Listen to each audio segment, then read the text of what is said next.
Hey guys, let's get more news about Steelers, but first, don't forget to subscribe and leave your like.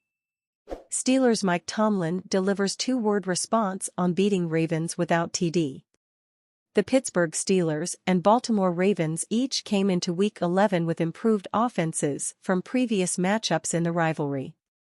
In the case of the Ravens, their offense was significantly better. Baltimore entered November 17 ranked first in points per game and yards per contest. But when the two teams met in Week 11, the Steelers and Ravens engaged in another defensive slugfest more reminiscent of 2010 than 2024. While that may have shocked NFL pundits, it didn't surprise Steelers head coach Mike Tomlin. When asked what his pre-game reaction would have been if he was told the Steelers would beat Baltimore on November 17 without scoring a touchdown, Tomlin kept his response to two words. Steelers, Ravens. Thanks to 6 field goals from Chris Boswell, the Steelers knocked off the Ravens 18-16. With the victory, the Steelers improved to 8-2 and moved into a 1.5-game lead in the AFC North. Ravens quarterback Lamar Jackson came into the Week 11 matchup with some of his worst statistics versus the Steelers. Jackson's play didn't do much to change that on November 17. Although the Ravens moved the ball in big chunks when Jackson connected with his pass catchers, he completed less than half of his passes. Jackson had a touchdown toss on Baltimore's final offensive drive, but he also threw a fourth-quarter interception. After the touchdown, Jackson had a chance to tie the game with a 2-point conversion with a little more than a minute left in the fourth quarter. But while rolling to his left, Jackson was unable to run around the edge, and then his desperation pass fell incomplete. Jackson had 5 completions to wide receivers in the entire game. The MVP frontrunner also averaged 11.5 yards per carry on the ground. But Jackson only had 4 attempts for 46 yards.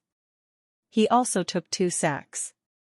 Star running back Derrick Henry scored Baltimore's other touchdown and averaged 5 yards per carry. But he only had 13 carries and fumbled on the game's first possession. The Steelers won the turnover battle 3-1 and outscored the Ravens off turnovers 9-0. That was a major reason why Pittsburgh was able to win without reaching the end zone. In 5 career games versus the Steelers, Jackson has thrown 5 touchdowns versus 8 interceptions and posted a 66.7 passer rating. The Steelers are 4-1 in those 5 contests. This was the second time this season the Steelers won with 6 field goals. Boswell also went 6-for-6 in Week 1 versus the Atlanta Falcons in a 18-10 victory. Justin Fields started that contest behind center. But with Russell Wilson back, the Steelers' offense has scored more points the past 3 weeks.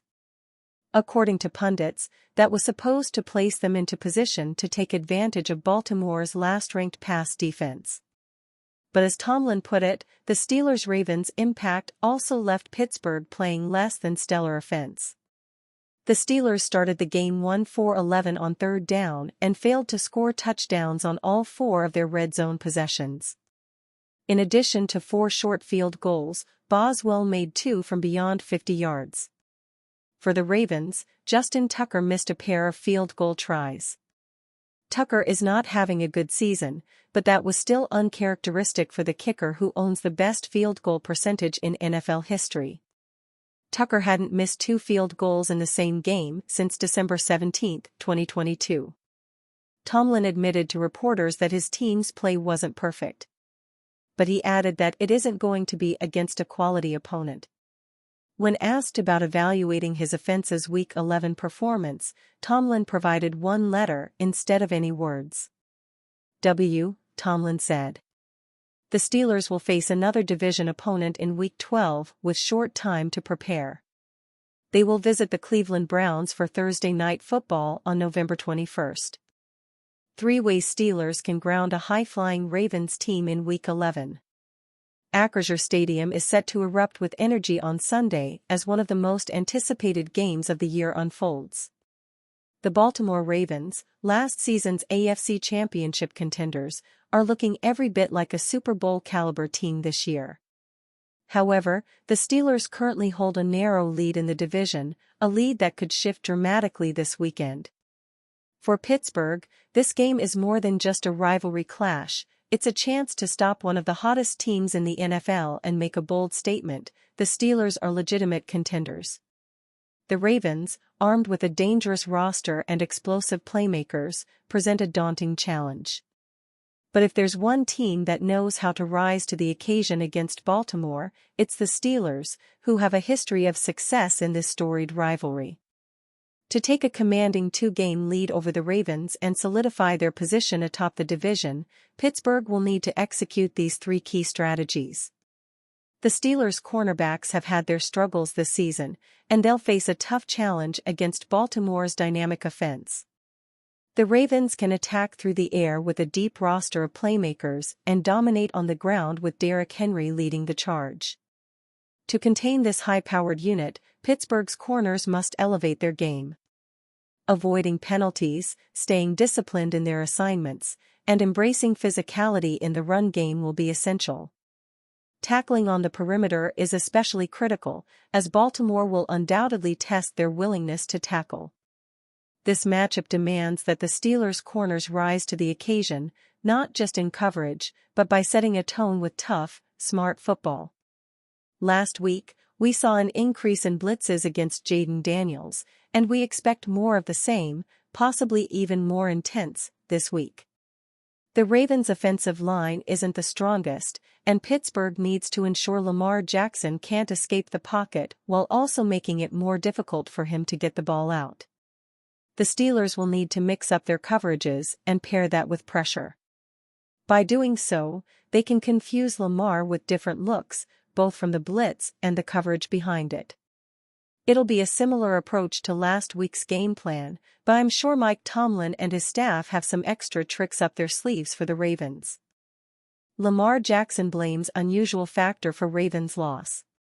Baltimore Ravens quarterback Lamar Jackson was left frustrated once again by the Pittsburgh Steelers in Week 11, and suggested that his team only had itself to blame for their loss. The Steelers outlasted the Ravens 18-16 Sunday at Acrisure Stadium in Pittsburgh, Pennsylvania, winning despite not scoring a touchdown. While Baltimore outgained the Steelers 329-303, that still marked a season low for Baltimore's offense, and the team committed 12 penalties and 3 turnovers in the losing effort. Jackson voiced his frustration with the mistakes after the game and suggested that the Ravens might have been too amped up for the contest. This is definitely cause for concern for the Ravens, who seemingly cannot get over the hump in their biggest games. He has openly said in the past that he is stressing to win a Super Bowl, but the team keeps suffering early exits in the playoffs. Obviously, this was not a playoff game, but it was against one of their biggest rivals in the Steelers.